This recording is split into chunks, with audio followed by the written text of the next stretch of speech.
అనంతపురం జిల్లాలోని సాయినగర్ 6వ క్రాస్ నందు 30 అడుగుల వెడల్పు ఉన్నటువంటి వంక ఆక్రమణకు గురి కావటం వల్ల రాత్రి కురిసినటువంటి వర్షం వల్ల ఇండ్లలోకి వర్షపు నీరు చేరుకున్నాయి అన్న సమాచారాన్ని తెలుగుదేశం పార్టీ అధికార ప్రతినిధి సరిపూటి రమణ దృష్టికి తీసుకుని వెళ్లారు. ఈ విషయం తెలుసుకున్నటువంటి ఎంహెచ్ఓని శానిటరీ ఇన్స్పెక్టర్ అమైనింగ్ సెక్రటరీ శానిటరీ మేస్త్రీలను పంపడంతో పాటుగా స్థానికులతో కలిసి పరిశీలన చేశారు. నిన్న అనంతపురంలో చిన్నపాటి వర్షం రావడం జరిగింది. వర్షం కారణంగా 6వ క్రాసు 5వ క్రాసు దాదాపుగా 7వ క్రాసు ఈ 3 సందుల్లో కూడా సాయినగర్లో ముఖ్యంగా ఇక్కడ ముస్లిం జనాభా ఎక్కువగా ఉంది.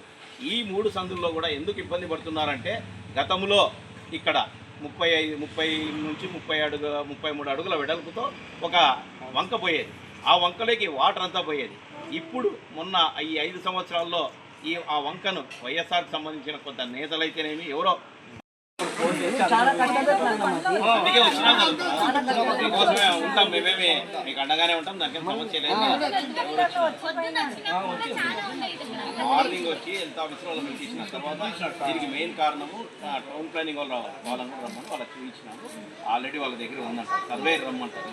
సర్వేయర్ దాంట్లో మన గవర్నమెంట్ భూమి అంటే కొట్టేస్తారు, లేదు వాళ్ళదే అన్నప్పుడు వేరే సొల్యూషన్